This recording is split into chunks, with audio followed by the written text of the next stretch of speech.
Hello friends, എല്ലാവർക്കും ഗീതാ ഗോവിന്ദത്തിൻ്റെ പുതിയ promo വിശേഷങ്ങളിലേക്ക് സ്വാഗതം. ഇന്നത്തെ എപ്പിസോഡ് അവസാനിക്കുമ്പോൾ നമ്മുടെ ഗീതവും ഗോവിന്ദും രേഖയല്ല വെൽവിഷർ എന്നുള്ള കാര്യം മനസ്സിലാക്കിക്കൊണ്ടാണ് കേട്ടോ ഇന്നത്തെ എപ്പിസോഡ് അവസാനിക്കുന്നത്. ഗീതു ആണെങ്കിലോ ആരാകും പിന്നെ വെൽവിഷർ എന്ന് ആലോചിച്ചുകൊണ്ടിരിക്കുകയാണ്. അപ്പോൾ ഗോവിന്ദ് പറയുന്നുണ്ട്, എന്തായാലും ആ വെൽവിഷർക്ക് നിന്നെ നന്നായി അറിയാമെന്ന് പറയുന്നുണ്ട്. അപ്പോൾ ഗീതു ചോദിക്കുന്നുണ്ട്, എങ്ങനെയാണ് ആ വെൽവിഷർക്ക് എന്നെ അറിയാമെന്ന് കണ്ണേട്ടിന് അറിയുന്നതെന്ന് ചോദിക്കുന്നുണ്ട്. അപ്പോൾ ഗോവിന്ദ് പറയുന്നുണ്ട്, നീ ഒരു അഹങ്കാരിയാണ്, തൻ്റെടിയാണ്, ധിക്കാരിയാണ് എന്നൊക്കെ അവൾ പറഞ്ഞു എന്നൊക്കെ പറയുന്നുണ്ട് കേട്ടോ. പിന്നെ വിനോദിനെയും ഗീതുവിനെയാണ് കാണിക്കുന്നത്. വിനോദാണെങ്കിലോ ചേച്ചീനെ ഭയങ്കര പേടിച്ച് നിൽക്കുന്ന പോലെയാണ് പറയുന്നത്.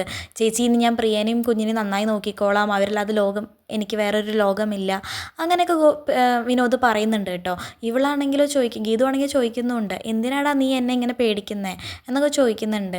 അപ്പോൾ വിനോദ സത്യങ്ങൾ ഫുള്ള് പറയുകയാണ്, ചേച്ചിയല്ലേ എന്നെ വന്ന് അടിച്ചത് എന്നൊക്കെ പറയുമ്പോൾ ഗീതു ഇങ്ങനെ ആലോചിക്കുന്നുണ്ട്, അവളാണോ ഇതൊക്കെ ചെയ്തത് അതോ ഇനി വേറെ ആരെങ്കിലും ആണോ, അവൾക്കൊന്നും മനസ്സിലാവുന്നില്ല. എന്തായാലും നമുക്ക് വരും എപ്പിസോഡുകളിൽ അറിയാൻ കഴിയും സുഹൃത്തുക്കളെ. ഗീതുവിന് എല്ലാ സത്യങ്ങളും മനസ്സിലാകുമോ, മാർഗഴിയാണ് ഇതൊക്കെ അവളുടെ പേരിൽ ചെയ്യുന്നതെന്നൊക്കെ മനസ്സിലാകുമോ, വെൽവിഷർ മാർഗഴിയാണെന്ന് അവർക്ക് കണ്ടുപിടിക്കാൻ സാധിക്കുമോ എന്നൊക്കെ വരും എപ്പിസോഡിൽ നമുക്ക് അറിയാൻ സാധിക്കും. ഇതുപോലുള്ള ഗീതാ ഗോവിന്ദങ്ങൾ വിശേഷങ്ങൾ പെട്ടെന്ന് അറിയാൻ വേണ്ടി ചാനൽ സബ്സ്ക്രൈബ് ചെയ്യാൻ മറക്കരുത്.